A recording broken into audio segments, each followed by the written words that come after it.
For November the 20th, 2015, we talk about Fallout 4, the Game Award nominees, and we ask you about your favorite open world finds. Welcome to Level 128.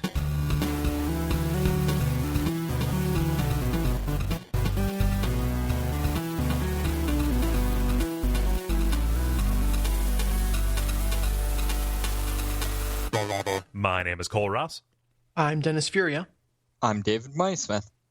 I'm Ben Merkel. And you're listening to The Level. It's a podcast for people who love video games. Yeah. So we were away last week, and fortunately, Jala and John stepped in with a bonus level about Leviathan, Last Day of the Decade, and I've heard good things about it. I've stayed away from it because of spoilers, but yeah, people seem to enjoy that. Thanks everybody for understanding about us being away. I had some family medical stuff to attend to. Everything has worked out fine so far, so that's good. But yeah. Yeah, I don't know. Other than that, like I'm too busy to like breathe. This has been the craziest month in the entire world for me. Now, has it been mostly network stuff, or is it network, job, and everything stuff? Oh, network, job, and everything. Two live events. This family thing, job, just generally being the job, and then also getting ready for Duckstream coming up. Like all of that is just conspiring to make it so that I am desperately looking forward to the month of December, which never happens. This is the point in the sitcom where your long lost son knocks on your door. It's like, Dad, Mom sent me to come live with you. I exist. Oh no, I don't. Who has time for Mom? hijinks? Oh wait, and I have a grandson. I think that was the premise of the episode. Oh man, You might be a little young for that one. They really stretched on the casting. Emmanuel Lewis, what are you doing here? Oh, so yeah, that's pretty much it here. Anybody have any cool anecdotes from the past week or so? Nah, man. Nah, I play games while traveling. That's my cool anecdote. Oh yeah. Kind of fits into the grind. I saw a Radiohead tribute concert. That was cool. Cool. I have loved every tribute concert I've been to. Just because Wait, you can. is Radiohead dead? No, I thought do they have to be? I thought the person had to. Now Is that how Printhead is tribute dead. concerts work? No, I think that a tribute band is just a different way of saying cover band. Am I correct? So I thought that was the difference. Yeah. I don't know. I think vintage just means it belonged to somebody else. Okay. Yeah, it doesn't matter how old it is. Yeah. I don't know. Like I haven't been to see any tribute bands, so I can't really say. So just to justify it, because I feel like tribute bands probably get a bad rap. What it was is it was like 15 bands, and each one played like one or two songs. Oh wow. Oh, Yeah. Huh. That feels like a lot of setup and teardown time. Yeah, that's what I'm thinking too. An hour kept it between each moving. 2-song set. Yeah. Just in between each song, the lights come up. Just there's no energy in the room. Like there's no momentum maintained. Yeah.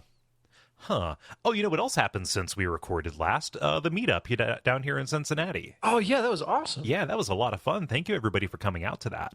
I did not expect that bar downtown to be as busy as it got. Which bar was it? It's a place called 16-Bit, which is a chain of bar/arcades. There's one in each of the big C cities in Ohio. So, Strict policy. Only cities beginning with C. Yeah, Chillicothe, Canton, all the big ones. but no, it's a bar, and they have some arcade machines, and just way too many people. You can't even move around. But Oh my god, there was a line for every like there wasn't just someone at every game. There was a line for every game. Yeah. It was packed. yeah, it was also a Friday night, so that's probably the case. I'm happy that they're successful. And it's like a cool place, and their beer selection's pretty good, and all of that. It's at one point we had a cocktail made out of a rocket pop, didn't we, Dennis? Oh yeah, bomb pop. Yeah, bomb pop. There we go. But boy, oh boy, do I not like crowds like that. So But we stayed pretty well stuck to our table the entire time. Like we kind of camped out a spot and had a good area set aside for us. Mm-hmm. Yeah, one of our listeners, Paul, he brought me and Gary gifts to R zones, which are Tiger handheld electronics that you strap to your forehead like a like a VR thing. You saw me in those, didn't you? No, I must have missed that. I'm pretty sure I would have remembered that. Yeah, I'm pretty sure. Hold on, I need to see what this looks like. Huh. Yeah, take a look. It makes it look like a real space cadet. And just picture me putting that on, and at the same time, like, okay, I've got it's funny. And then somebody says, Cole, what are you wearing? And I look, and it's somebody I went to college with who's tending bar. This is the first time I've seen him in years, and he sees me wearing this stupid... Yes. And did you say, like, oh, it's a Google Glass, man? Yeah, it's Google Glass, circa 1995. Yeah. Yeah, that went great, and then also the stuff in Columbus as well. That was fantastic. So thanks everybody for coming out to that. I very much enjoyed Gary playing on the body piano. Yup. Yeah, that was good, and that was turned up way louder than you would expect it to be. The body piano is either something out of Silent Hill or a strip club. I'm not sure which. Yeah, it's more or of both. It's like a xylophone. No, it looks like a vintage 70s era organ. Except each key is attuned to a sample of a bodily function. So and you have buttons like to change like registers on it. So at the upper end it's like all like breathing, and then as you go down it's like different things in the body. So there's like throat clears, and just you tend to camp out at the farts. Okay, so that is in fact how they actually do all of the generic grunts in a game. Some of them, maybe. I think that maybe there's like a stock library that they use, but a lot of the generic grunts, those are that's actually the voice actors. Like you'll hear voice actors talking about doing video game work, and it's like you have to do 16 different versions of. They just hire one of the developers, like 3-year-old, to come in and like hit you in the stomach with a wiffle ball bat. Yep. I love the idea that you get to have to actually get hit in the gut every time. Yeah, it's method Foley. Yeah, so that was cool. What's that? I'm just laughing at method Foley. I think that's a great concept.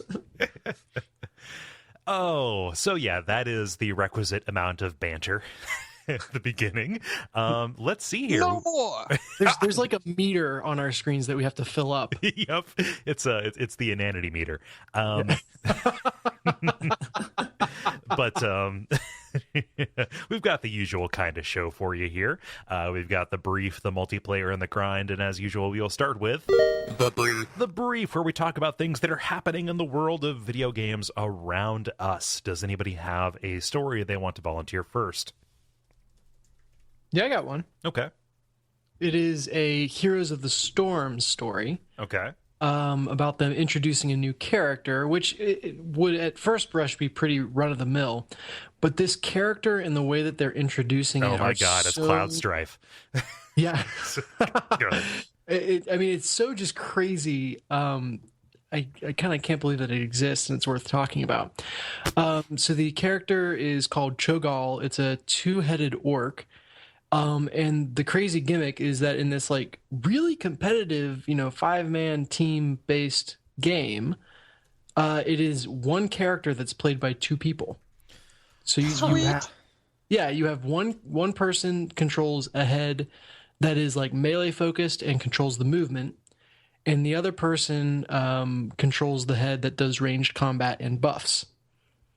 And so I guess on the team, you're sacrificing the mobility and the agility of having two bodies for having one really powerful body that has to be played with two people in consort. And that I know of, there is no in-game, chat built into Heroes of the Storm. So this kind of assumes that whoever's playing this is going to be plugged to Skype or Mumble or something, or else God help you. Has to be the most infuriating, especially if you're the caster. The most infuriating experience. So that's the hero, which is crazy enough in and of itself. Okay. That's not the craziest thing about the way that they are introducing it, though. The craziest thing is how you get a hold of it. So everyone who went to BlizzCon, which just happened, gets access to this hero. And the only way for you to get access yourself, although I imagine you can buy it, I don't know, but the only way to get access to it, you can't pay for it with in-game gold, and I think you can't buy it outright. You have to play with someone who owns the hero. Oh, so it's going to spread virally. So it's like a patient zero kind of thing going on. Yeah, where it spreads throughout the community. But it looks like you have to play 2 games as the hero to unlock it for yourself, which for someone like me who is relatively casual, and then again, I might not be interested in playing a hero as complex as this, but that's going to be hard to do. Just find someone who's willing to subject themselves, find a friend who's willing to subject themselves to my mediocre play for 2 games straight. Which is 40 minutes, a non-trivial amount of your time. Right. And that's for, regular length games. Just so I can get this and then foist my mediocrity on other people who are potentially hoping to earn Cho'Gall. Yeah, so it's like a mandated 3-leg race. Yeah, basically. Huh. So, and like I said, if you're not on chat, I can't imagine trying to play this thing effectively. So you know what I really want to see is I want to see them have like maybe the caster role played by like some competitive here's the Storm champion, and the body / melee via Twitch plays. Yeah, that's pretty good. Yeah, they're like we're only a couple of steps away from Twitch Blaze Hots. Yeah, it would be a disaster. But no, what would be interesting though is like get a really high level player to be one hit, and then just randomly pair him up with with a random person on the internet. I would watch that. I think that would be interesting. Yeah. Huh. Like this shows a commitment to not doing the usual kind of thing.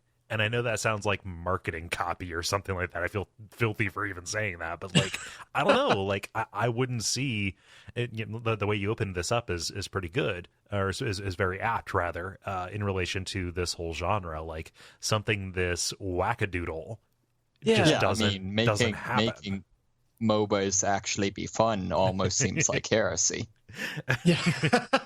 Yeah. Well, I mean, and just this blatant disregard for the rules and the willingness to try something that just is the craziest pipe dream and put it into the main game. Be like, hey, it's out there now, so everyone gets this. If you can find someone who has it, is pretty amazing. They, in Hearthstone, they did Tavern Brawls, which is like it's in its own special section, right? It's contained. And they do crazy rules and random stuff in there, but it doesn't really spill over into the main game.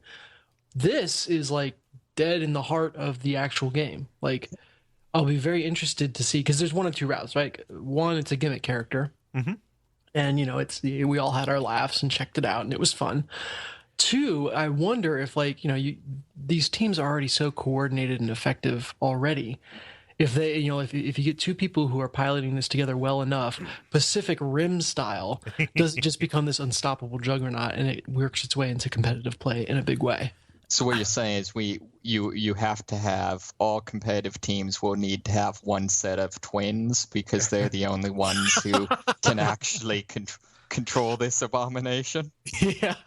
Even if it ends up being something like a competitive, like Marvel versus Capcom, and this is the person who plays this 2-headed guy, or the people who play this 2-headed guy are like the person who plays Servbot or Dan. Like these really low tier joke characters and competitive play as like a wild card. That's still pretty cool. Yeah. No, that's really pretty awesome. How'd you like that fighting game, Cut Ben? Which fighting game? Oh, the Servbot or Dan. Sorry, I don't know. Are Servbots the little Lego men? Yes. Yeah. I don't know. I thought that I did good. There are people out there who appreciate it. I am sure. If I didn't make an ass of myself, more than usual, anyway. Huh. Well, that's really neat. Let's see here, Ben. How about you? What's your story?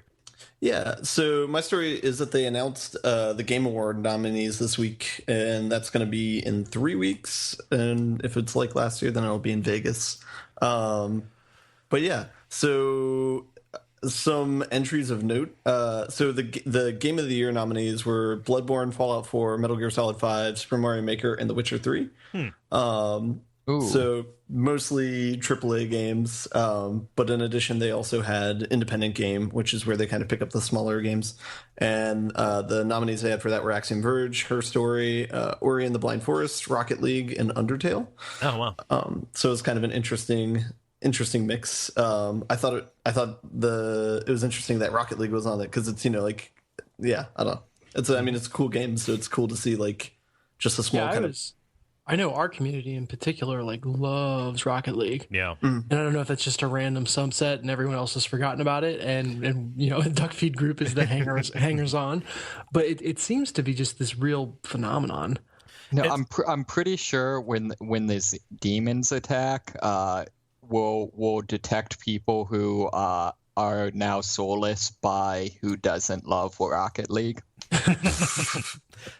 I own a copy of Rocket League, and I enjoy the idea of it. I've never played it, but I think that Rocket League was definitely helped by the fact that it was PS4 and Steam. They hit those vectors really hard. Well, and it was not just PS4, but PlayStation Plus. So anyone who had an online connection was playing it for free. Yeah. I just think it's surprising because it's such a bite-sized game, like the programming on it's pretty minimal, but it has a deep strategy to it. So it's pretty cool. So some personal things. I was sad that Arkham Knight was not nominated for much. It got a few nominations, like Best Art Direction, but I was, I don't know. I really like that game. So I feel like Fallout 4 for Game of the Year seems kind of like to me. Yeah. Just because I really I dramatically enjoyed that game, but it wasn't Fallout 4? I'm sorry. This entire week has been me screwing up Fallout and Far Cry. Okay. Far Cry there you 4. go. I agree with you with respect to Far Cry. Huh. Yeah. Wait, so you're surprised that Far Cry 4 was on the list? It was not on the list. Oh, okay. Fallout was on the list. Far Cry was not. Did I miss? Okay. Well, I think I will then say I think it's dumb that Fallout's on the list just because it's been out for 2 days. Yes. It's a little surprising, and even the people, even reviewers haven't had their hands on it for that long. That even is a little bit trickier, like that timing, what's the award period for movies, right? Usually games that come out or movies that come out in December are the ones that are big award pushes, right? Yeah. Because the nominations happen a couple months later, so they haven't fallen out of favor. In that case, it's really bizarre that these awards happen in December.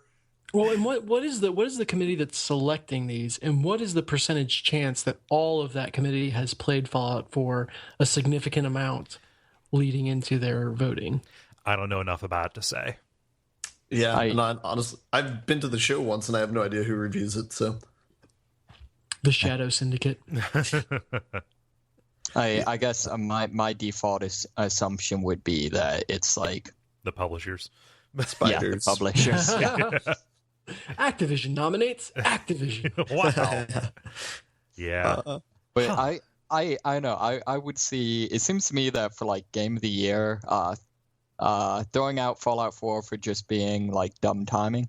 It seems like Witcher 3 and Bloodborne could both kind of duke it out. Yeah. Yeah, I think if I had to pick from that list, I would pick Witcher 3 for my favorite. But yeah. Yeah, it'll be odd if Fallout wins, actually. But yeah. I mean, not that I have any opinion about the game. I've barely played it, but so odd to the point that it illegitimizes these awards that are 2 years old. I don't think that they were okay. For me to say I don't think they were legitimate makes me sound incredibly blah about this thing. Legitimacy is such a weird idea about these things for me. Okay, fair enough. Yeah, it's I don't know. Like, it's possible people could have played it, but again, we just made that joke about publishers probably being the ones who pick the games. Yeah. No, it's eyebrow raising to say the least. Yeah, there's definitely a difference between video games and movies in that, like, yeah, in the case of Fallout, it's like a 40 or 50 hour commitment as opposed to a 2 hour commitment. So yeah. I would also say, and this is a little bit getting to the grind, if a significant degree of the criteria is like technical mastery and like design, I would say Fallout should not get it. Well, I mean, it's a Bethesda game, like, and I'm not saying that like Bethesda does bad work, but you walk into that knowing what to expect. Yeah, but and you kind of you win a you walk into a UA Bowl movie knowing what to expect. That doesn't mean you nominate it. Well, yeah. Although if I'm nominated, I would definitely nominate every movie made. But on a similar point, like, if it is like an open world game, like, does the person playing it actually, like, in some cases playing the critical path, might not be sufficient to getting a full picture of the game. You said 40, 50 hours. Like, people play those for hundreds of hours. Yeah.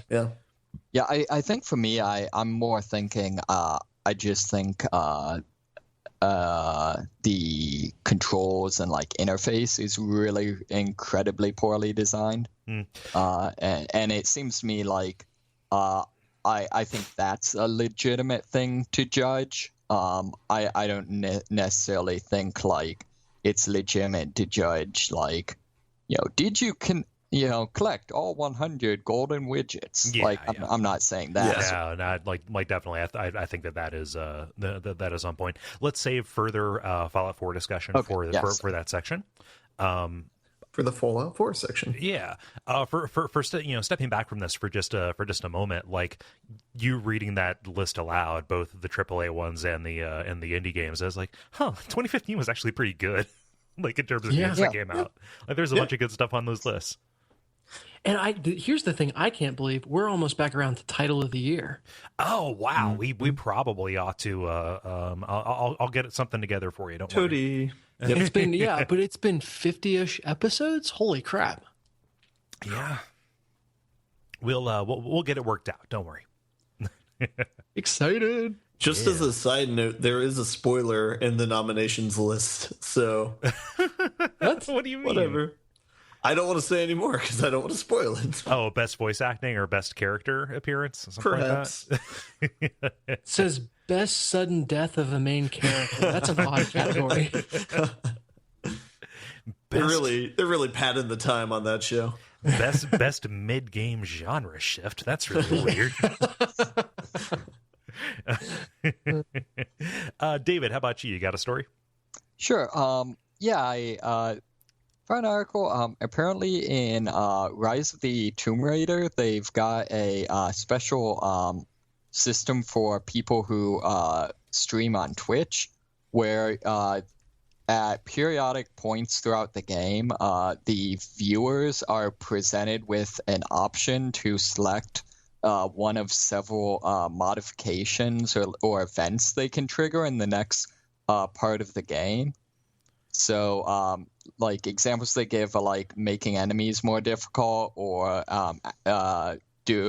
putting in like a big head mode. And apparently, it looks like there's 64 different options, and the developers have actually like picked, I guess it says 186 pairs you can choose between. So it sounds like it's kind of designed for the choices, have been pre-designed to be meaningful. Okay. And then the other interesting thing is for the Twitch viewers, if they are viewing the stream when like certain events happen. So I'm assuming this means like, when players like beat a quest or defeat a boss or something like that, they'll receive in-game currency for their own game. Oh wow. Yeah, so that seems kind of cool. So kind of a neat all the way around. I think that you could do something so cool with this. Like, think of it from like a horror from beyond our comprehension type of thing, where like there's an item in the game that is only in a couple people's games, and if you just see it through the Twitch channel, like you're tainted and you you like, this item enters your game because you've seen it and now you can't unsee it. So Twitch plays the ring. Yeah, basically. Yeah. PS7 days. But yeah, more of this, please. Yeah, no, this is ridiculously inventive. Yeah. Huh. This feels like the right way to dip your toe in as well, right? Like With Twitch stuff? with having the game be affected by Twitch stuff. Like you could really easily be overbearing with it. Mm-hmm. Sure. But this is kind of slightly apart from the main game. It's fun. It feels like a kind of a light but meaningful interaction, like you described. And so it feels like the right level that isn't gimmicky, but it still has an impact. Yeah. Huh. I'm just picturing this being like a duck amuck kind of thing, where it's an antagonistic relationship between the player and the Twitch audience. Like the Twitch audience is visiting ruin upon you. See, I was more imagining was it Running Man style? Oh yeah. But no, this is really forward looking. It feels like it's kind of a gimmick, but like cool stuff starts as gimmicks sometimes. Yeah. I know that the like platform for viewing Dota, while didn't have any interactivity with the game, there was a lot of stuff in terms of like you could shift the slider for what team you thought was going to win and see that real time, or you could like push a button to cheer for one side or the other.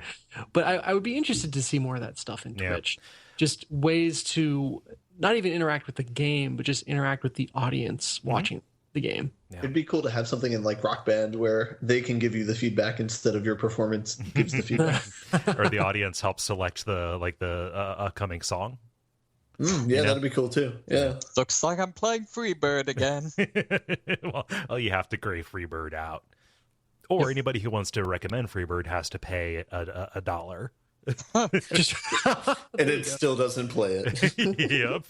You're rich overnight. And you and Harmonix split the proceeds. I've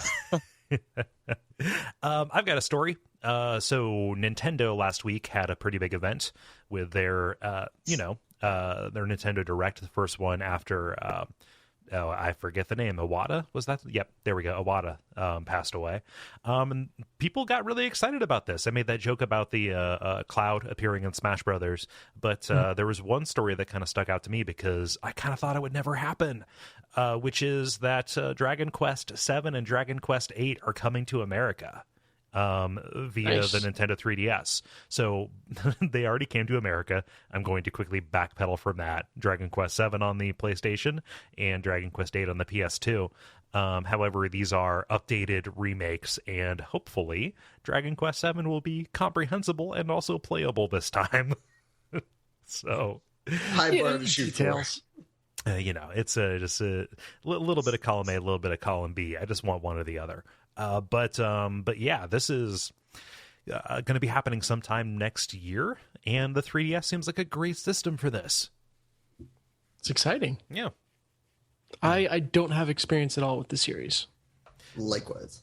I really liked Dragon Quest 1 and 3, and I've never screwed with any of the others, and I don't know. Like, are they still?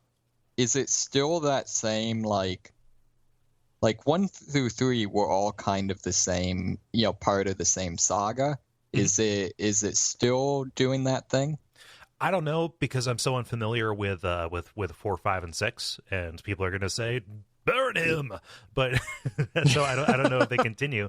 They have similar aesthetics, they still have the Dragon Ball Z kind of style. I forget that artist's name, and I assume that there's some kind of through line.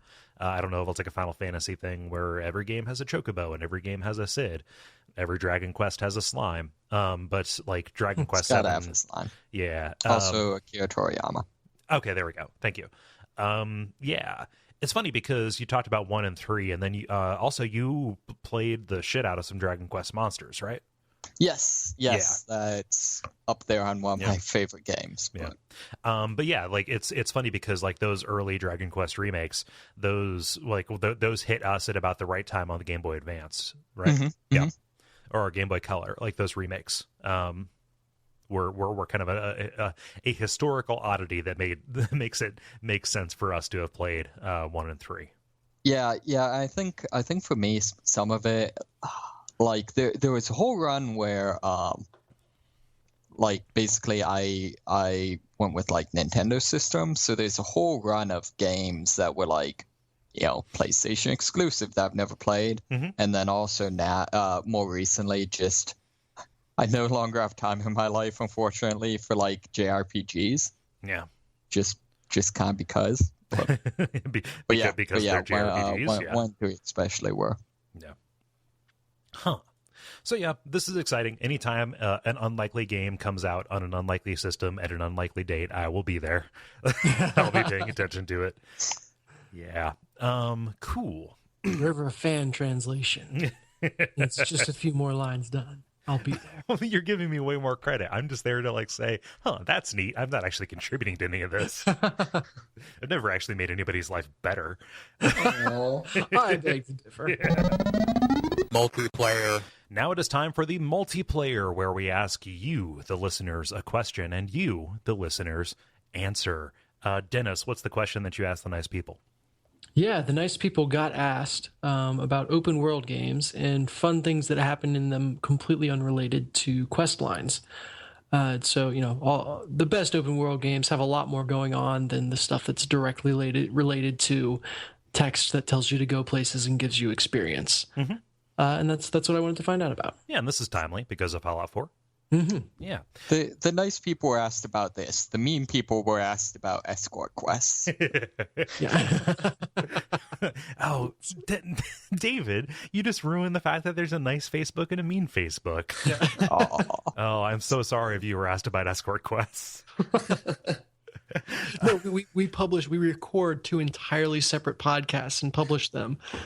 So that no one will know. It's got to exhausting. keep up the illusion. We have that kind of Well, not anymore. Because this is going to make its way into both of them. So Podcast and naughty. We're going to break it in post. I'm not clear how we actually produce this. To be fair, neither am I. All right. I get drunk on the weekends and it's a blackout box. Yep. I just wake up and people say nice things or mean things. It doesn't matter. 9 out of 10 episodes, perfectly fine. 1 out of every 10 is just me gibbering. See, now I'm just imagining that Cole's like creative process for editing the podcast is basically Alan Wake. Oh, and then I find scraps of it that foretell plot events. No, his process. He takes a shot every time Ben says spoilers. Every time David says, and I don't know. You just wanted to say a mean thing about two people on the show. Yeah, that's basically it. Yes, and Spoilers. that's why your answer will be about escort quests. Yeah. All right, so just in case anybody was wondering, I hadn't started the timer yet, so you don't need to feel bad.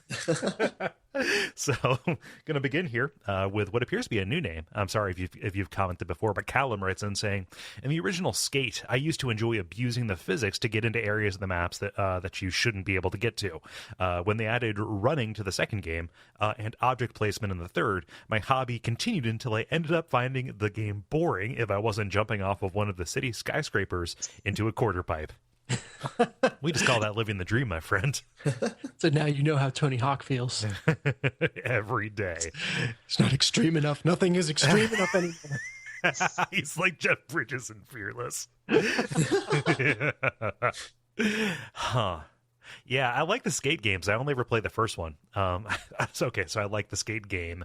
But any of those where you're trying to break it, like I never played the Old Republic, but I heard that they included kind of objectives and goals for climbing on top of world geometry that you weren't supposed to, just to reward that behavior that they knew people were going to do anyway. Oh, nice. They did a lot of that in WildStar as well. Oh, nice. Yeah. Guild Wars 2 too. Neat. Let's see here. David, what does Amanda say? Amanda says, in Fallout New Vegas, there's an old quarry that I stumbled upon at a relatively low level that I was super intrigued by and began to explore, until I was immediately wiped out by many death claws. That being said, it was super cool. Well, you went north, my friend, after you were told not to. I'm actually going to step in because I'm going to do a couple of small ones for my answer, but this is one of them. Mm-hmm. I really like this aspect, both because I really like the way that kind of the first segment of the game is like from the very start, you can physically see New Vegas. Uh-huh. But there's like this whole series of adventures to get to it. And it's sort of like the Citadel and Half-Life 2. Oh yeah. So kind of a similar event. Mm-hmm. And as part of that, I like the fact that there is a very direct route to get there. That it just happens to be full of death claws. Oh yeah, death claws and cazadors. Like yes. So that plus the glitchiness, does that mean that there's a lot of speedrunning that happens for Fallout New Vegas? Oh, most definitely. There has to be, yeah. I mean, it's a Bethesda game. I hate to use that twice in one episode, but yeah. It's an Obsidian game. Oh yeah, I forgot. Well, it's based on Bethesda tech, so it gets an out. Bethesdian. Yeah. There's if you do an intelligence run through of the game where you like start off with 9 intelligence and then rush to get the intelligence implant, you have to pass through the death claws. Or can't you just do like 8 intelligence and glasses, or are glasses perception? I think they're perception. I believe they're perception, but I could be wrong. Okay, the like, was it the 4 eyes perk or whatever? Oh yeah. Maybe you could try and take some mentats before you level up or something. But also, I feel like Death Claws and Cazadors would be like an awesome name for a band or something. What does Cazador actually mean? It means hunter in Spanish. Oh, thank you. Huh. David, translate. Yes. You prepared. Pretty cool. Continuing that, Ben, what does Roop say? Roop says, in Fallout series, Harold's storyline was something really touching. Yeah, that was something. So I played Fallout 3 first. And Harold is the guy who you meet in Oasis, who is a tree. Okay. But his story actually starts all the way back in Fallout 1, where he's just a ghoul who has like a plant growing out of his forehead. You find him again in Fallout 2, and then it's all kind of proceeded to its natural ending point in Fallout 3. Like it's pretty cool. Like it's weird how I kind of reversed it, but I could see the way that quest ends in Fallout 3 being especially touching. Yeah. Yeah. Neat. Dennis, what does Franz say? Franz says, just walking around and admiring the vibrant living world in Outcast. When I try to replay the game these days, I can't get over the clunkiness.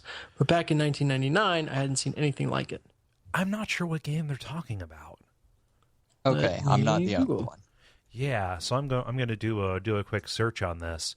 It appears to be a PC game. It's not Jedi Outcast, which is also a game that I played. It's also a good game. Yeah, this it was published by Infogrames, and it is an action adventure game that kind of looks like it has some of the same terrain generation as like Tribes, a little bit. I need to look into this more. Okay, yeah. I've never played this, but my understanding is this is kind of like a niche, like big time cult game that is apparently crazy ahead of its time. Yeah, I could believe it. I wonder this couldn't be very costly on GOG, or sorry, Judge, which is where you can get it now. I'm curious about this because I recall seeing like ads for this in like GamePro in the early 2000s. GamePro, the magazine that everyone inherently had, whether you wanted it or not. Well, it's not Game Informer. Oh no, I'm thinking of Game Informer. I'm sorry. Yep. Let's see here. Let's take a look here. Ollie writes in saying, there are tons of pre-organized side quests and open world games, but I will leave them in favor of a random thing that happened to me on Fable 2. I was having a bad day and randomly, childishly, decided to kill a village. We've all done it. He said defensively. In the end, I stopped and left 1 or 2 alive. In about 20 gameplay hours, probably 2 weeks real time, later, I passed through the same village and a guy ran up to me and shouted, "It's him, the murderer!" or something like that, and some nearby soldiers aggroed, and I died. It wasn't a quest, but it was a real what the fuck, whoa, cool moment for me in an otherwise mildly disappointing game. Also, Dark Souls. Yeah. I like the fact that in the apparently in the Fable universe, just running up to someone and shouting, "It's him, the murderer," apparently counts for burden of proof. I love that somebody snapped a picture and like they were just like wearing it down by staring at it and just trying to rub it out. Like, yeah. Maybe it was a really bloodthirsty village after all of them were murdered. Yup. I don't know. It's like they had some kind of need for some kind of venge. Maybe of the Re variety. Yeah, I don't know. So that's funny. I wonder if Ollie had heard of the, kind of pre-release hype for Fable 1, because Fable 1, the whole thing was you could plant a tree as a child and come back and see that same tree as an adult. So that was one of the first things I tried to do in Fable 1, but I could totally see somebody being sane and not falling for that. Yeah. Fucking more nukes. Yeah. Let's see here. David, what does David say? David says, Bethesda always puts in good Easter eggs in their games. I particularly liked the notched pickaxe in Skyrim as a Minecraft reference. That was in the midst of like a huge lawsuit between them, right? Because really? Notch was developing a game called Scrolls, which I think eventually came out and either wasn't that good or wasn't that notable. Yeah, it was forgettable. Yeah, and Bethesda was pursuing litigation against him at the time for trademark infringement because Scrolls is so close to Elder Scrolls. Well, I mean, also trolls, but of a different kind. IP trolls. Yeah, so that is like that was a funny thing, and it was hard to tell if that was in jest or not.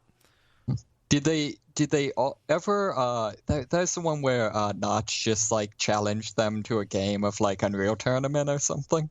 Maybe that seems like something he would do. Yeah, I never heard if they actually went through with it or not.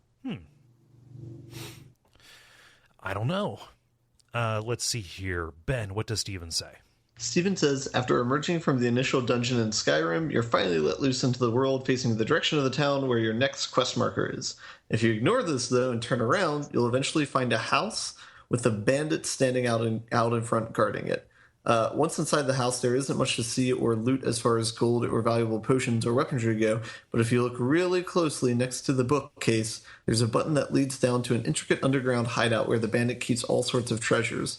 Also, by listening in on the conversations and reading journal entries, you find out that there's a group planning on turning on their leader and taking all of the treasure she keeps for herself. She's secretly sending off gold and jewels to help out her family farm. Of course, I killed all of them and took the gold for myself because it's Skyrim. Huh. I did not know that. I did not know that history was there. There's a bunch of cool stuff. That one of the stories that didn't make my final entry here was has to do with Oblivion, where it was really kind of my first time playing an Elder Scrolls game in depth after bouncing off of Morrowind like 5 years earlier. But going into a town as a thief and then just kind of breaking in, like, oh, there's a cellar door here, and going in and finding out, oh wait, this guy's a necromancer because he has like a shrine and shit down here. Like, that's really cool, isn't it? And then stealing all of his valuable stuff and then becoming head of the Necromancer Guild, or the assassin or whatever. Yeah. Huh. Let's see here. Dennis, what does Ollie say? Oh, wait. Is that the right order, or did Ollie... Ollie posted earlier. Yes. We're gonna read them twice, sir. What does Tanner say? Tanner says, rolling through a base in Phantom Pain and finding a Joy Division cassette is pretty much untouchable. Yeah, that's a pretty good one, too. Can you explain? Oh, Joy Division's just a band. And so it's a band that is popular and well-known, but it's still weird to see their music in a video game. Okay. Yeah. Weirder to see it on an attack helicopter as you land. Yep. Yeah. Oh, okay. So there are these cassettes, like you collect them to play on your mobile Death Fortress? Yeah. To play in your helicopter. So, in previous episodes when we've talked about playing Manhunter Or sorry, Right. Man-Eater. Man-Eater. Sorry, the They have a novel Manhunter. projector that plays the movie on the ground. Yeah, No, it's just an audiobook of Lada Manhunter. Inagata Devita. Yeah. Yep, my bad. But yeah, so it's just finding some weird, quirky music to play on that, and that is put in there to please people of a certain disposition. I presume people who are favorably disposed towards Joy Division. Do you think like each dev got one pick and it's like, all right, you get a song. Which song are you putting in? Knowing how much Kojima likes his music, I think that he probably had a pretty tight lid on that. You think it's a curated list? Maybe. They just stole his iPod and put it on shuffle mode. Let's see here. I'll pick this up with Nathan, who writes in saying, everyone is probably tired of hearing about Metal Gear Solid 5, but stumbling upon an outpost in Afghanistan just as a sandstorm is about to hit is a nice stress reliever. It takes about 45 seconds to CQC the entire camp, and when you do, the game tells you how much of a hero you are for giving 6 people concussions. Other than that, everything I stumbled upon in Skyrim was excellent until Dark Souls soured me on that game's combat system. Huh. I could see that. Greatest hits list right there. That just reminds me of like that weird time when Skyrim was considered to be like this kind of like in cahoots or running against Dark Souls because they just happened to both be kind of medieval RPG-esque games. Are we talking, was this before Dark Souls was released? This was they came out at around the same time. Dark Souls came out in October of 2011, and Skyrim came out in November. So they were seen to be competing games, although they really don't do much of the same things at all. Yeah, it's almost. I mean, I'm sure the internet being what it is and stuff like that. But I almost can't see. They just seem so different. Yeah, I don't know. But yeah, it's funny. So there's so much mystery to the systems of Metal Gear Solid 5, but I kind of want to go back and see if the time it takes for people that you Fulton away to become active personnel is at all affected by how grievously you injure them before you bring them in. Well, are you... I guess this kind of are you just straight up like Stockholm affecting these people? Oh yeah, like you have Ocelot on your side, and he's in there working his magic, trying to get them indoctrinated for you. Okay. So it is as sinister as it comes across. Oh, most definitely. And they try and hand wave it by saying, "Oh, you are the most the most legendary mercenary there is." So they will bend over backwards to join your force. But I mean, come on. Huh. Not a lot of loyal people in Afghanistan, apparently, in the 80s. Or Africa. Let's see here. David, what does Sam say? Sam says, when some random Japanese guy I got paired with in Journey showed me that any game can be an open world if you try hard enough. So just the way this is written, I'm just imagining like this thing where this like an 80s-esque, like he learned an important lesson about like creativity and like finding the joy in everyday life. Yeah, it's about friendship. Yeah. Yeah, I don't know how, like, I always saw Journey as like a beautiful hallway. Yeah, I've zero interaction with the game, so I'm not sure about this one. Yeah. You can literally beat it in like 3 hours. Yeah, it is a one sitting with a bathroom break and a stretch break. Like, yeah. But apparently not if you play it right. Let's see here. Ben, what does Gary say? Gory Battlefield says, Dunwich building in Fallout 3 is pretty special. Looking forward to the Lovecraft shit that's in Fallout 4 as soon as I get 2 hours to rub together. Yeah. Yeah, let's think about that. This is New England now, right? So there should be a ton of that. Yep. No, I'm down. I'm in his boat. I can't wait to find those 2 hours. Trust me, And like that's all 2 hours will gonna get take. you through like the opening tutorial. I'm through the tutorial. It took me a week to do it, but I did it. Yeah. Let's see here. Dennis, what does Robin say? Robin says, piling on the Fallout love a bit more here, But without spoiling too much, stumbling on the swan encounter in Fallout 4 was a fantastic combination of surprise, terror, and joy. I don't know what to say to that. I was going to say, it doesn't land for me yet either. I will take your word, Robin. Soon. Soon. Huh. I'll pick up with Steven saying, I hate to jump on the Fallout 3 bandwagon. Nobody hates it as much as they say they do. I hate to jump on the Fallout 3 bandwagon, but I'd say running into intra-species combat really helps make the world feel alive. It's something I wish more games would do, as it always feels like you are discovering something changing in the world. Throw on a ghoul mask and you have some really immersive encounters fighting alongside your rotting brethren against raiders and robots alike. Yeah. They do have good classes of enemies, I will say. For sure. And when they start mixing them up, it's great too. Let's see, David, what does Phil say? Phil says, the one that sticks in my mind the most is from Morrowind. After you do all the character creation and tutorial tasks, you're given a location to go to and nothing else. The first time I played, I started walking there, only to find a guy fall from the sky and die. I searched his body only to find a note and 3 scores of Icarian flight, which allowed me to jump really high. Landing is another matter. My character cratered into the side of a mountain. At that point, I knew I'd love this game. Yeah. Nice. We talked about that in the Watch Out for Fireballs about Morrowind, but that is such a great moment to kind of just teach you that anything can happen. All you need is that little drop of mystery right towards the beginning to start looking for more guys falling out of the sky for the rest of the time you're going to spend with this game. Yeah. It's cool, too, to show you the entire map before you explore it up close. Yeah. Ben, what does Gustavo say? Gustavo says, in Fallout 4, I found kinda the location of the Coast Guard base in downtown Boston. Sadly, the location is just a generic industrial pier, and the compression of the scale gives it kind of an uncanny valley look to it. But it was still neat. Yeah. Gustavo has a reason to be familiar with the Coast Guard outpost there. Oh, yeah. Very cool. Cool. Yeah.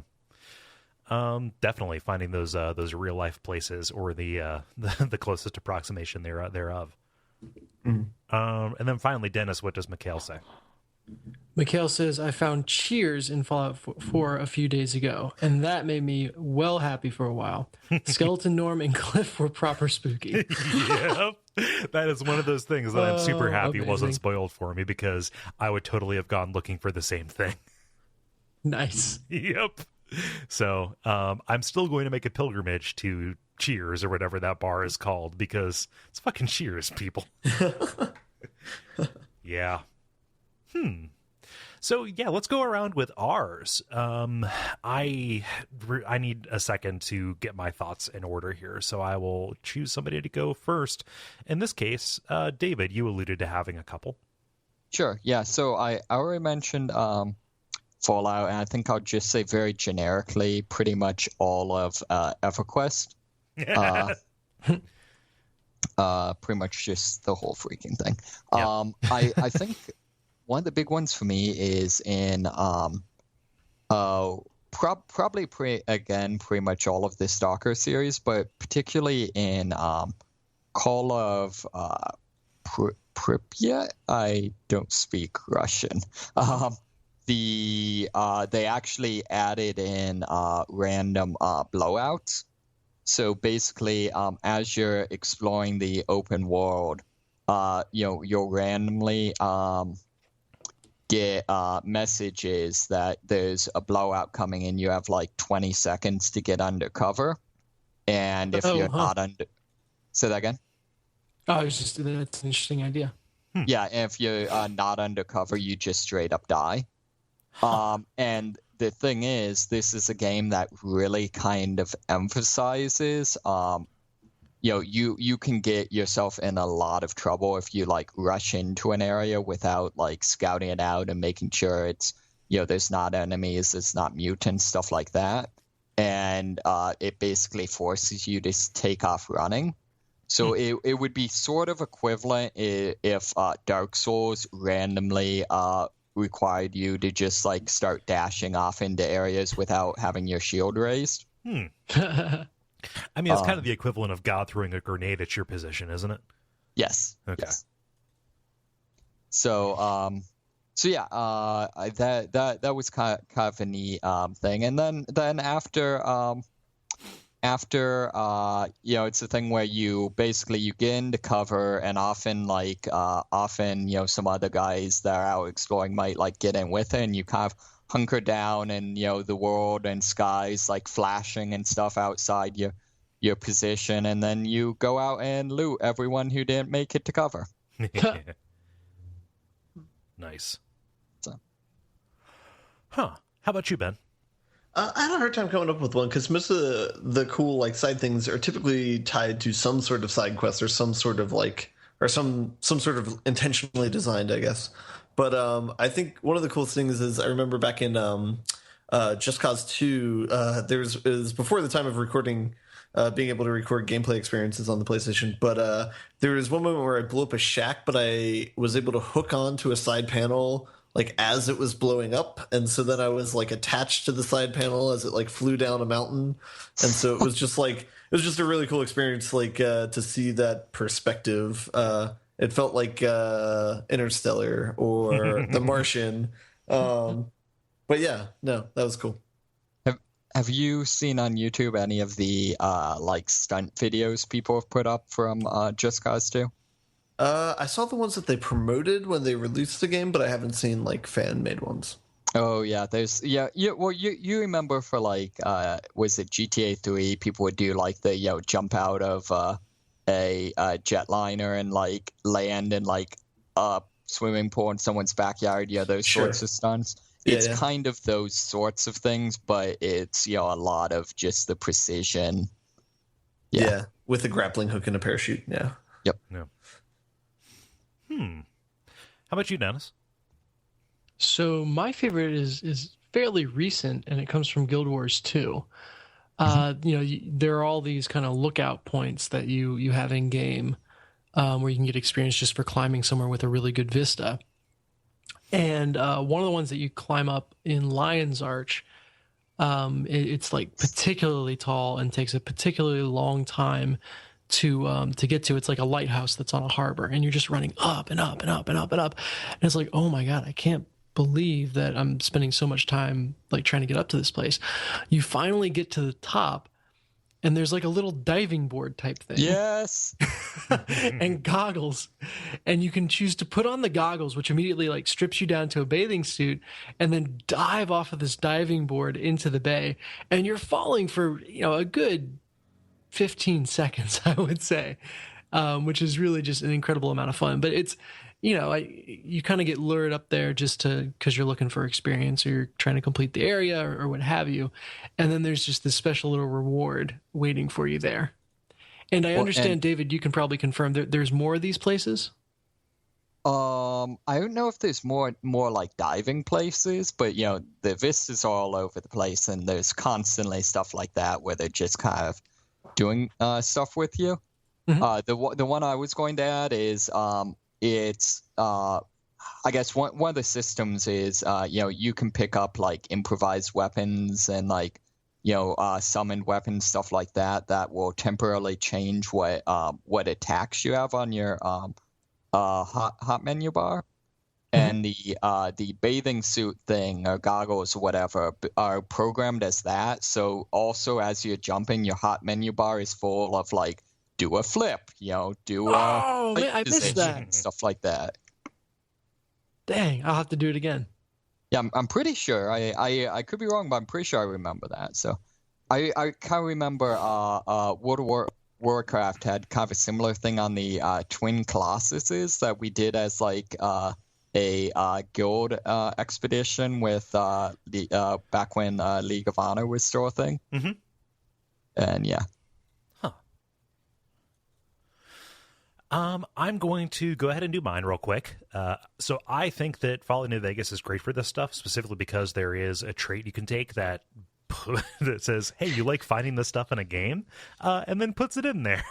So, Yep, the weird wasteland thing. So normally I'm not that big of a fan of reference kind of stuff, unless I am, in which case, cool, I will go for it. Like, it's all good, it's fine. But finding the skeletons that are Ben and Baru, or sorry, Owen and Baru rather, or the one I really like is the reference to Johnny Five Aces. Like, they've got this crazy reference to a terrible something awful meme just put in there. That is, yeah, just 4 balls on the edge of a cliff with 5 aces right next to it, which is something made for an audience of maybe 5 people. But then, like, down to like whole sections of their DLC that have like references to the Venture Brothers, because James Urbaniak did one of the voices of one of the AI modules. That's really cool. Yeah, like, I don't know, like they kind of knew what stuff to pick, and also some of it didn't land. Like, I'm not that big of a Monty Python fan, but I could see how that would delight some people who would get the reference to. Are we talking about the I Got Better? Maybe, because I loved that. I forget. I didn't. And okay, sorry, I'm gonna go off. When with my aforementioned, kind of your quest to New Vegas, one of my favorite parts is right before you get to New Vegas, you finally track down the guy who shot you. Oh yeah. And you can just go in and kill him, or you can talk to him. And he does the whole wait. I killed you, and one of your possible responses is, "I got better." Yeah, I don't know if that's a weird Wasteland thing though. No, I think that's just a generic one. Oh yeah, so definitely an authorial voice in there. Yeah, but I don't know. It's definitely Monolith. What is that? The company Obsidian. There we go. Obsidian. Monolith. Bethesda Obsidian. Yeah, it's all good. One of them just developed Fear. That's fine. No, it's definitely Obsidian leaning into what they know people kind of like about these things, and then like that's also carry on the tradition of like in Fallout 1 and 2, there were the random encounters that would give you like Doctor Who's TARDIS or whatever. Like, it's all good. Well, you need that to counteract the other encounters where it's just like soul-crushing commentary on like people struggling to survive in this horrible world. Yeah, man's inhumanity to man. So yeah, thank you everybody for responding to that. That is that brought out a lot of passionate responses, mostly about Fallout. Yeah. Sorry we didn't have much to say about the Fallout 4 stuff, but time is a factor. Yeah, so if you want to participate in these going into the future, just follow us or like us on Facebook at facebook.com/thelevelpodcast, and those generally go up on Tuesday afternoons. The grind. Now it is time for the grind, where we talk about the games we've been playing over the past period of time or so. Since there is one big title that has come out, I'm going to throw to Ben and David to talk about Fallout 4. Yeah. And you can talk about it yourself, right? A little bit, yeah. Do you want me to intro it? Yeah, go ahead. So Fallout 4, this is a game from an upstart developer. A little known developer. They're starting with Bethesda. They're starting with episode 4 like Star Wars did. That's weird, but they have a lot of confidence behind it. Yeah, they already think that there's going to be prequels for it. No, I would say my commentary of it is I'd say it's basically the same. It's a very similar engine as Fallout 3. It feels very much the same. The art style is very similar. I feel like the big mechanic that they've added to it is the base building system. So it's basically a similar system to what you had in Fallout Shelter, except it's 3-dimensional and you can see the actual characters. And so I think an apt comparison is, like Fallout meets The Sims. And yeah. So I'm excited about this. I know some people are really not as jazzed and they're kind of hoping that this is optional. How is this kind of introduced as a system in the game? There's a group of people that you are working with, and there's like little missions that you're kind of piecemeal fed where it's like, hey, we could really use some beds around here. Can you make us a bed? And so you have to get a certain number of supplies to do that. And then they're like, hey, we could really use clean water around here. Couldn't we all? Yeah. And so you're kind of introduced to the mechanics of building different things through that. Yeah. So, The only thing I'd say so far is I haven't been able to find any actual practical reason for doing it. yeah, I mean, So, like, what I've heard is that once you establish this, it becomes a home base, which is something that Bethesda games have always given you late in the game, like as just a consistent place to go, like offload your gear, and also it gives you access to kind of like different merchants or the ability to kind of grow different ingredients so that you can like break them down into component parts that you can then craft into something else, either Yeah. weapon mods or something else. Like having that consistent place where you can kind of build this up into a dependable source of those vital resources kind of seems to fit this new kind of emphasis on kind of junk not really being junk anymore, and using every single part of the buffalo figurine. yes. Yeah, I would say, that's the case. Although, I know this is going into like my overall feel on the game. I really like the game. I really like the like core gameplay, the story. I think the actual design of the like the interface and how you control things is almost universally deplorable. So is this the first time you've played a Fallout game on a console, or Yes. even like Elder Scrolls on a console? Yeah. Okay, I'd be curious to see, because I'm playing it on a PC right now, but I'm playing it over a Steam Link with a Steam controller. Sure. So, Well, what I'm meaning is like one of the big ones is basically the way it works is there's no good way to just break down a item into that's in your inventory into its raw materials. You either have to throw it on the ground in your base and then like go into scavenging mode and break it down, or you have to store it in, or you just have to craft something and have it automatically break it down. The problem is the system for automatically breaking it down is stupid. So it's not designed to like prefer to break down things that have low sell values per weight versus things that are really intended to be sold to vendors. okay. So like a big one early on is cigarettes are a source of Delicious life supplying tobacco. Yeah, well, no, also true, but are a source of cloth, which you need for a lot of like the armor crafting, and it's fairly rare, at least at the beginning. But they're also like very valuable.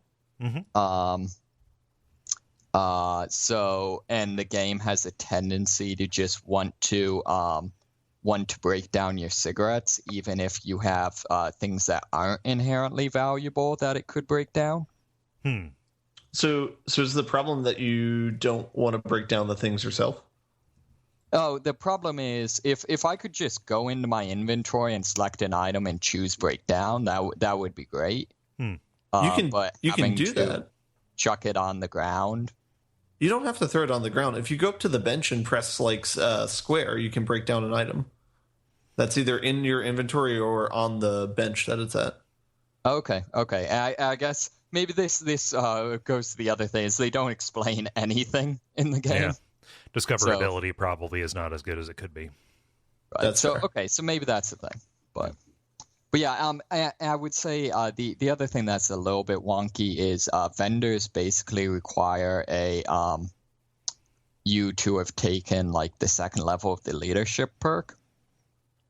Which is basically means one, you can't get vendors in your settlement till you're in your like level 20 something, and two, you can't get leaders or vendors in your in your settlement at all if you're not playing a charisma build, because you can't take the perk.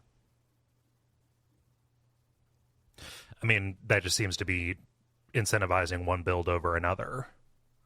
Right, except that doesn't that then kind of defeat the purpose of having builds if a entire system of the game is basically worthless unless you're playing one build?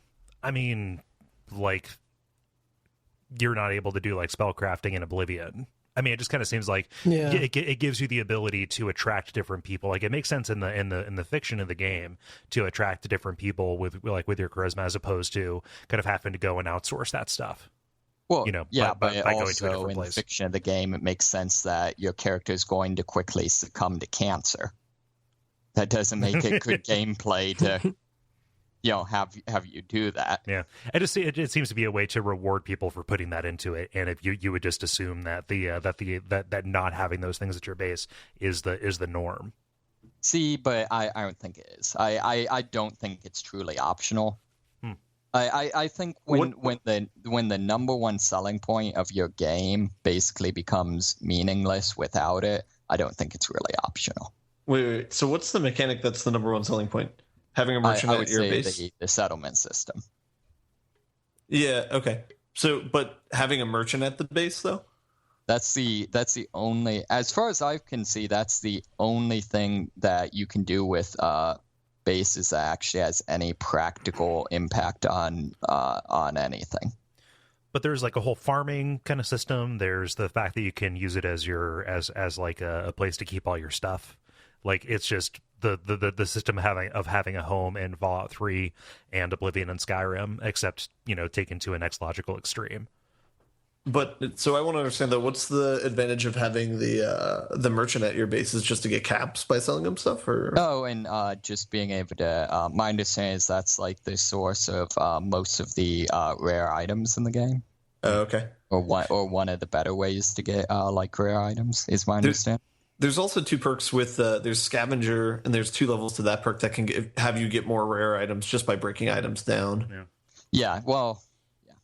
In that.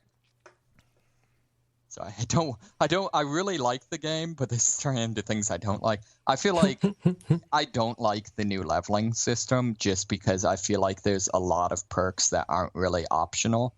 I think Scavenger's another one where basically when you break down items, there's the common crafting components that you can just always get, and then Scavenger lets you get some of the rare ones from it. But realistically, I think if you're going to be doing crafting to any degree, and basically the game's set up to have you be doing that, you have to take Scavenger.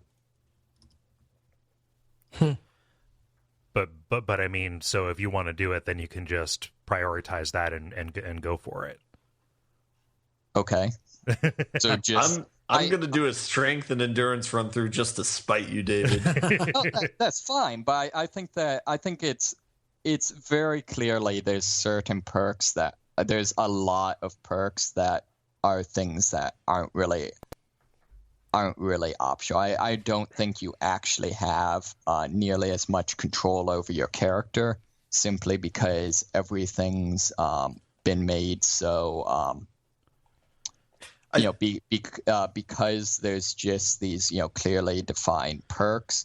There's a whole bunch of decisions that aren't really decisions anymore. But I mean, if you weren't giving something up by making a choice, I don't understand what the point of having the choice would be. Is my thing. You're not really making a choice. Like I guess what I'm saying is, like, yes, conceivably, I suppose there's a certain segment of the population that wants to play the game as like a really crappy Call of Duty. But I think realistically, the game's built around its the actual exploration systems, and I don't feel like there's as much flexibility as that. I feel like the perks I feel like I'm obligated to take to actually experience the game, to have the basics of being able to pick locks and do the crafting system and stuff like that basically take up all my choices. So I in effect feel like I don't really have a choice. But that's always been the case with the series. Go ahead, Dennis. I was going to ask, is that from a min-maxing standpoint, or is it from like a fun standpoint? I don't think it's a minimaxing standpoint. I think that's the problem. Is like in New Vegas, I had a certain minimum investment in like my locksmithing skill or locksmithing. I was running around locking all sorts of things. Come home for the day and find a lock on their door. Lock picking skill. But there was still a lot of options in terms of like taking perks to be like a gunslinger versus a rifleman versus or the random things for things that make it so like radiation heals you instead of damaging you, and basically there's no real option to take those perks anymore because so many of your slots are filled up with things you need just to kind of interact with the world.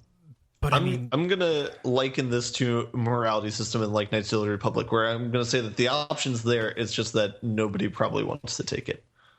But I would argue that the option's still there. Oh yeah, I would say speaking the options there. Yeah, the options there, but it's something the Fallout games have always done. I mean, is it I would say New Vegas did not do it. But I would say there's tons of content in New Vegas and in 3 that you just can't get to if you don't have something in security or in science. So like just like it makes sense to take one of those as like a content unlocking thing, and maybe it's not as like directly communicated to you that it's there, but still you are kind of weighing that against your priorities for what you want out of this game. So if you're looking at this and making sure that you have the option available to you, it just makes sense to me to like that you're going to have to give up something that you want in order to get something that you want more. No, what I'm saying is the difference is, yes, there was already there, but you could reasonably make a character that was competent in like adventuring in the content, unlocking traits while still having a lot of resources available to discretionary spend on like your combat abilities or just weird stuff. Whereas in this, the unlocking the basic content stuff takes all of your points. So I haven't played far enough in the game to know this, but I find it hard to believe that it's not that it's a matter of locking yourself out of being able to successfully do combat for the entire amount of the game. Like maybe you can't get to it as early as possible, but like I mean there are plenty of situations, like it's something they set up like in the tutorial of this game where there is a lock, there's a weapon in a case that you can unlock at the very beginning of the game, and the character says like, oh, I'll be coming back for you later. Like that is definitely setting up the idea that like there's going to be some stuff that you can't do, and as you evolve, this is going to incentivize you to come back to it, right? Sure. So like you just may have to engage with these systems in a less kind of aggressive notion as you are kind of like slowly building to it or quickly building to it at the exclusion of something else. Yeah, I'm not saying you have to go full one way or the other. I'm just saying I think they made the system by making the system so much more streamlined. I don't think it works right anymore in terms of doing that. But it's basically it's the same system. Correct me if I'm wrong. It's the same system from Skyrim, right? Where you have a tree of stuff that kind of like emanates from each of the letters in special, right? So you're investing points in strength-based stuff or investing points in perception-based stuff, as opposed to just having a big sheet that you can a big sheet of skills that you can just put stuff in without any kind of like prerequisite, right? Somewhere in between. There's no tree.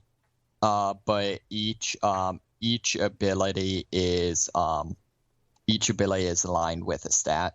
Okay. And you have to have a certain number of. I think it's each point you put in a stat unlocks one perk line. Yes. However, the perk lines are completely linear, and you don't have to take like the one charisma perk before you take the 2 charisma perk. Okay. Correct. Yeah. I would say, and I think my problem with it is just it's very flat.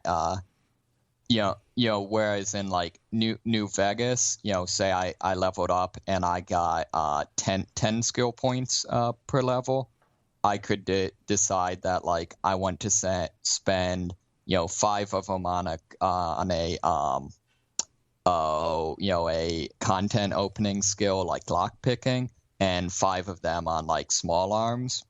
Whereas this, since it's one point per skill, and you either have that skill or 1 point per level, and you either have the skill or you don't. It's I think it's too flat.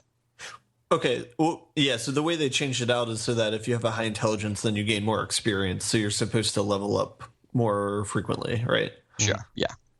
Yeah, and that does seem to be like a pretty big change between the old system, but you're still not boxed out of any skill set because you can always upgrade the special perks that you have instead of upgrading a perk. Right. And then, Yeah, I agree. That's definitely the case. Yeah. I don't know. Like, I kind of take a little bit of exception to the idea that because something is made a banner feature of the game, or like, hey, here's the new thing here, that you should just kind of automatically be given access to it. Like, something that I love about these games, going all the way back to, like Deus Ex or Vampire the Masquerade, is that, everything that it goes back to the idea that to get something you really want, you have to give up something you want. Except that that's never been the case. Like, I mean, like I said, in all of those games, because the system had flexibility in the way you built, you could build. Like, I agree. I don't see how you're giving up the flexibility aside from the fact that you just kind of get the 1 per level. I'm saying the 1 per level basically does destroy the flexibility. What I'm saying is, it's very, from what I've seen, it's very much either you can do this or you can't. There's not much in the way of like you can do I can spend some things in it to do this mediocrely. see, so one reason why I didn't mind this is because sometimes you would have levels in the previous games where it would be like a punt. So like with lockpicking and computer terminal hacking, for example, like it was every 25 points, like you would unlock a new ability, right? And so even if you were like maxed out on intelligence, like you might have like 12 skill points. And so even if you put like all of them in that perk, like it would be like a punt of a level up. You know what I mean? Mm-hmm. But I do. One part I didn't like about the new system is, yes, like I did like the idea of being rewarded for maxing out intelligence and getting like maximum level up abilities of skills. Like I did enjoy that benefit in the previous games, and that's kind of taken away here. Yeah. So one thing I do like about this is you are given enough special points at the start to basically have access from the beginning of the game to like the high level skills and ability, while still having enough special points in your other stats to be a viable character.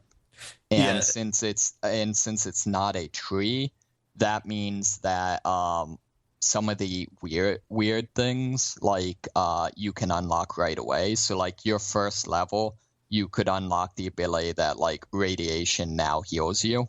Yeah. And so I do kind of like that you can jump directly into just some of the weird perks if you want to.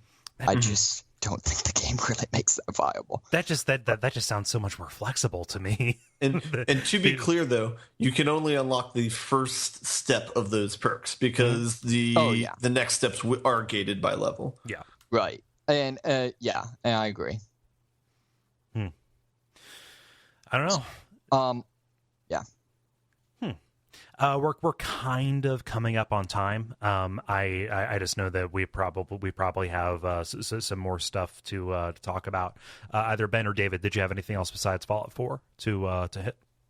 I had one more thing. Good. I had the Talos principle, which I beat last week. Okay. And so I know I talked about it maybe 2 weeks ago, and I just mentioned it was like a puzzle game. It continues being like Portal in the arc of the game. It's good. I like it. There's good puzzles in it, so I was pretty happy with it. Yeah, so I'll just say there's solid puzzles in it. It's yeah. So I enjoyed it a lot. The ending was good. Yeah.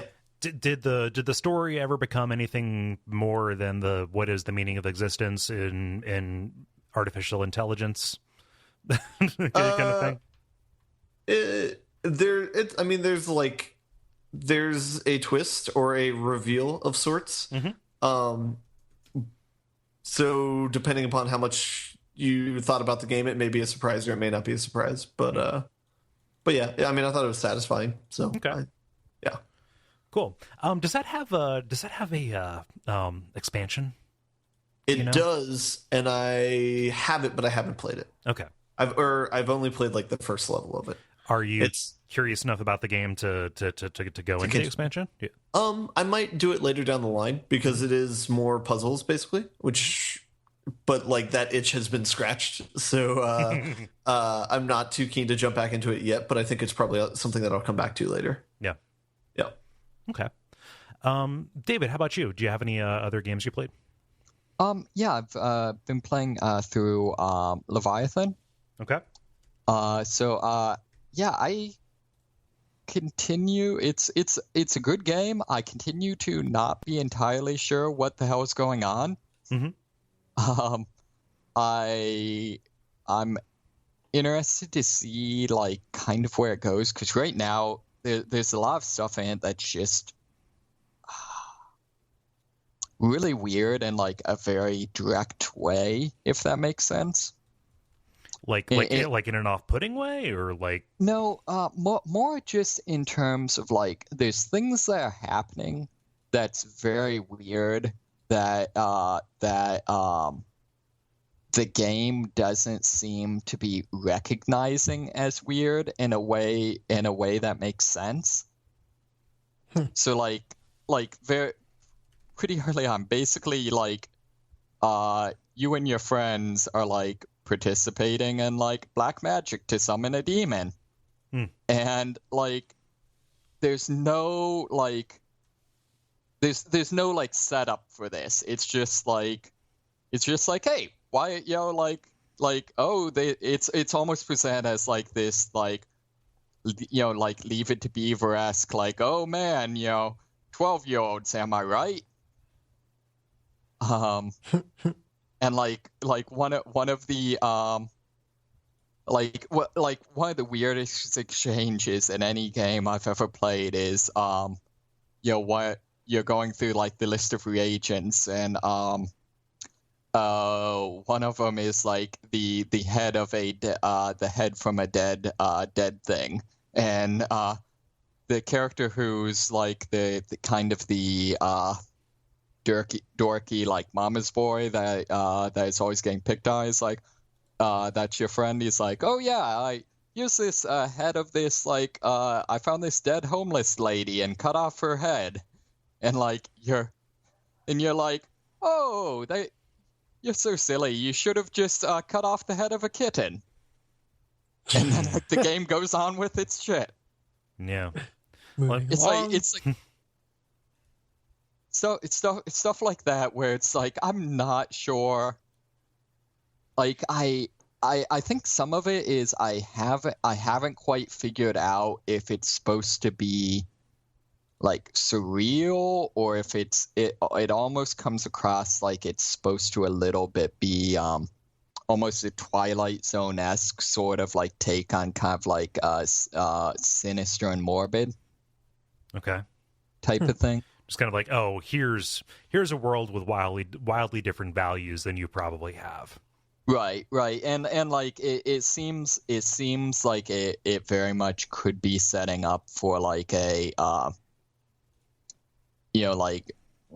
we're screwing with like things we probably shouldn't be, and it's going to have consequences. Almost. I know it's it's interesting. Like it's very very well done. Excellent artwork. Some interesting writing. I'm not sure I quite get it yet. Is this the first visual novel you've played? Yeah, I would say definitely yes. Yeah. Definitely, it's definitely the first in terms of like if you're excluding adventure games or walking simulators, it's the first straight up visual novel I've ever played. Okay. So I don't know if that's the thing, maybe. I like the idea of walking simulators being visual novels. Aren't they? I like the idea of a walking simulator basically being 3D QWOP. You're just constantly falling, and you have to catch yourself over and over again. Yeah, Twitch plays QWOP. That would have made Gone Home a lot different, though. Huh. Yeah. And I still love the like random like cyberpunk steampunk / fantasy thing they've got going on. Oh yeah. Let's see here. Dennis, how about you? What have you been playing? Yeah, I got a lot of quick hits. I did some traveling in the past couple weeks, so I played on my Vita, as always, and gave Kickbeat and Broken Age a try. Okay. Which were both interesting in their own ways.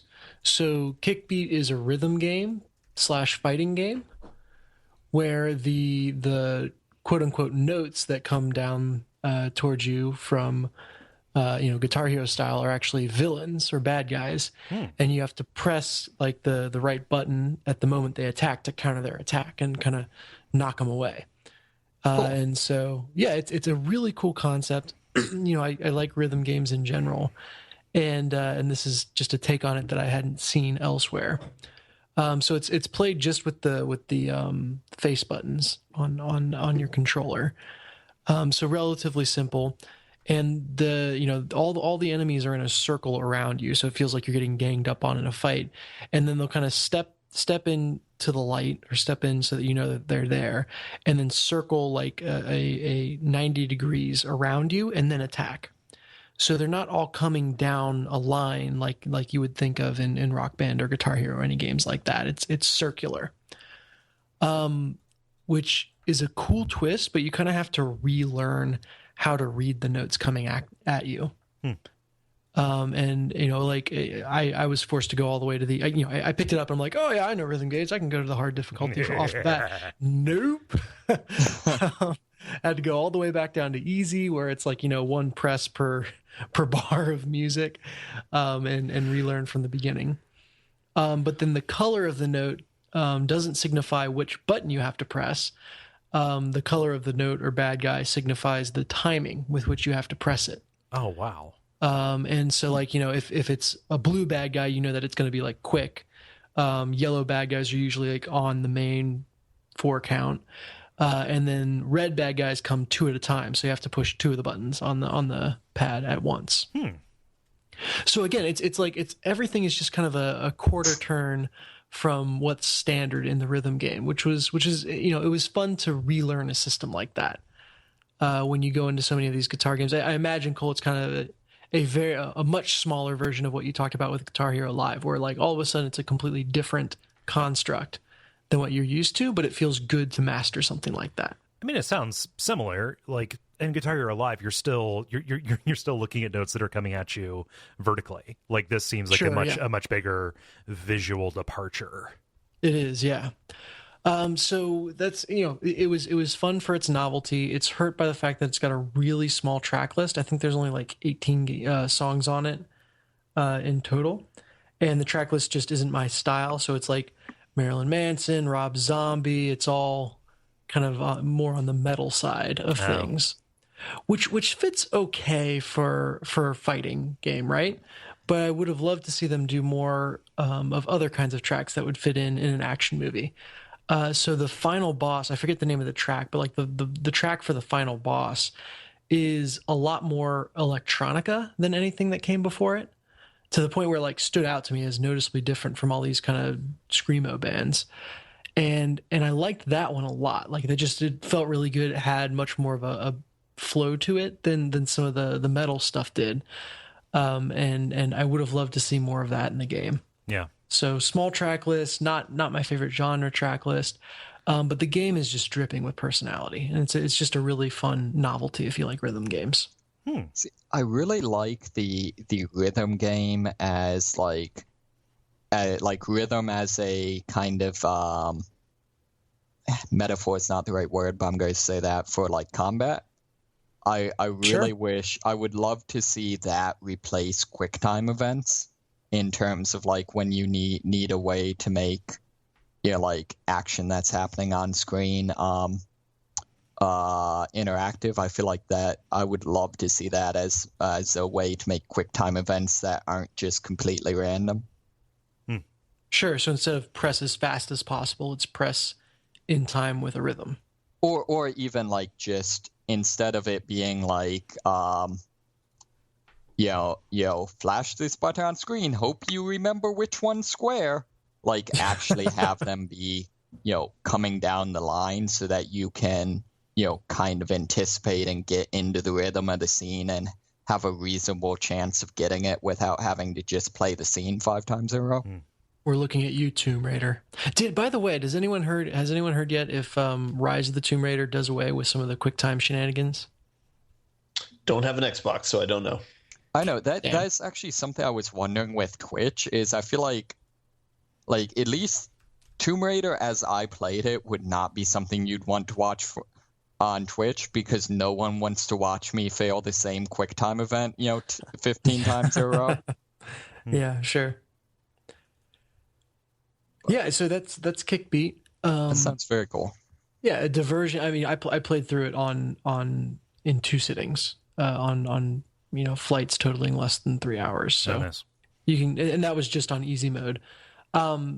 It's also got a lot of story. Like the game, like I said, the game is dripping with personality, but they almost spend too much time on the story in between songs, and I just wanted to play the next song. Oh yeah. So that was annoying, and I could have skipped it at any time, but then I felt like I was missing something. So yeah, that was probably more of a personal quirk. But then the other game I played while I was traveling was Broken Age, which is like a point and click adventure. I want to say it was not a Tim Schafer game. Yeah, it's Tim Schafer. It's Double Fine. Tim Schafer. There we go. Yeah, Double Fine. And another game that's just dripping with personality. Kole, have you played this one? No, I haven't. A very kind listener gave it to me about a year back, and I have very unkindly, not played it yet. But I'm curious about it. It's definitely one that I want to play because I like games in this tradition. But yeah, sure. And I think the thing that I'm dying to know is if how slowly everything loads is a function of it being on the Vita.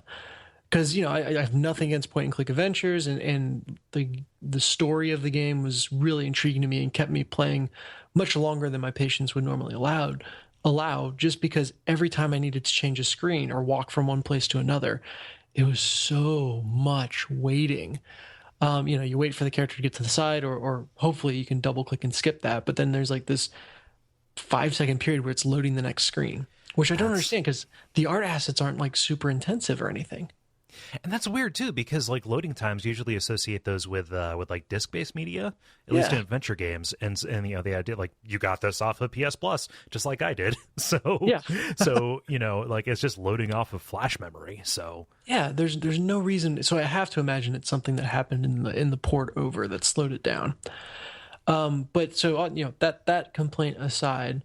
The kind of gimmick of the game is that there are 2 seemingly completely unrelated stories that you can flip back and forth between at any time and kind of follow these characters through their individual scenarios. And just the scenarios are really, really creative. So one is a boy that's kind of trapped on a spaceship, and you kind of get the feeling he's been there for a really long time without outside interaction, and you're not sure why he's trapped there or what exactly is going on. And then the other one is a girl who was meant to be kind of a sacrifice, I guess, to a Mog Chothra, like, terror of the void that comes through a village, and they, sacrifice someone to it every time it comes through. But she escapes and is trying to find a way to fight it. So just the scenarios in and of themselves are really, really creative. And there's lots of witty dialogue and just in general Tim Schaferness about the game to love. I just wish it moved a little faster. So I'm not very far in it, but go ahead. It looks like Jack Black and Elijah Wood do voices in it too. Oh wow, I didn't even pick that up. Maybe you haven't gotten to their characters yet. I don't know. No, I'm pretty sure now that the second you said that, I could see the main boy character is Elijah Wood, I think. Huh. How about that? Huh. Neat. Yeah. Interesting. That's cool. Then there's also been just kind of like the slightest hint that maybe these worlds are connected in some way. Like maybe one is a story from another or something like that. Like it's very vague, and I kind of look forward to the idea of figuring that out. Yeah. You're only in episode 1 too, right? Correct. Okay. I also want to shout out that Pendleton Ward does a voice in this as well. I gotta look this up now and see who's. But yeah. On top of that, I just super quickly, I'll talk about Hearthstone again because I actually gave the game money for the first time. Oh, wow. They released a new expansion, and I knew exactly what cards I was getting, so I dropped it. I could have tried to grind through and buy everything with in-game gold, but it just felt like, it was time. But I also, unrelated to buying the expansion, reached rank 10, which I think is like top 15% in the world or something like that. So it was not with cards that I bought. It was just randomly 2 things that happened in the game. And then going on a Blizzard fan fest, I guess, I bought Diablo 3, the Ultimate Evil edition for PS3. Okay. And started a co-op game with Jen. We only played about an hour and a half or so. So we're still very early on, but that's a fun co-op romp that I will talk about in a future episode. Awesome. Nice. Which class are you guys rolling? We're doing lots of hitting things very hard. So I'm the barbarian, and she's the crusader. Okay. Which are both the melee strength based classes. Yeah. Cool. So we're running up against time. We have an external thing pressing and cutting this episode a little bit short. So I'm going to skip mine. I had something that I played specifically for tonight, but it's very short. Give us a name. Just give us a name. Give us a taste. Eversion, which is a Flash game that you can play for free, but there's also a high-def version available for Steam that is a platformer that is not what it seems. Yeah, that's all I want to say about it. Ooh. How do you spell Eversion? Eversion. Okay. Yeah. Cool. So you guys want to button it up? Let's button it up. The credit. We didn't even talk about StarCraft. No. Did any of us play StarCraft? No. Okay. Wait, what? Is there a story here? They made an expansion this just like 5 years later. That's a total blind spot on this podcast. So See, I really like I like StarCraft, but only for the storyline.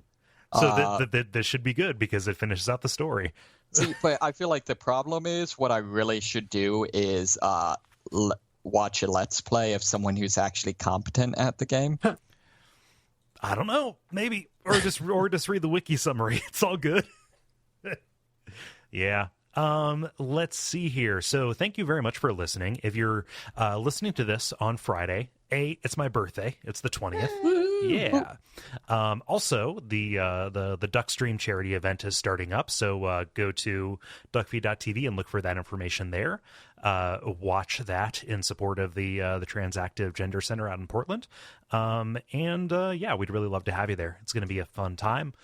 Let's see. Other stuff, the usual things, the Facebook, the iTunes, the Patreon. We are really coming up against time. So tell your friends, all that good stuff. Am I forgetting anything?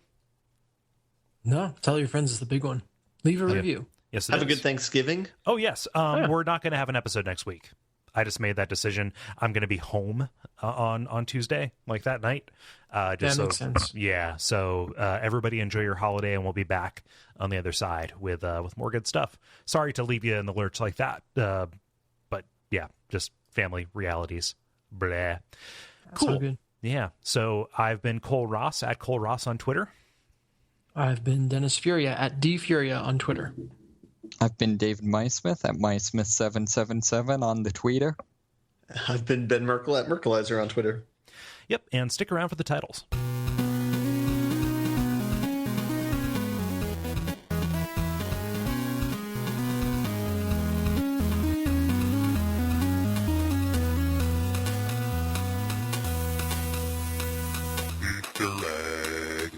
All right.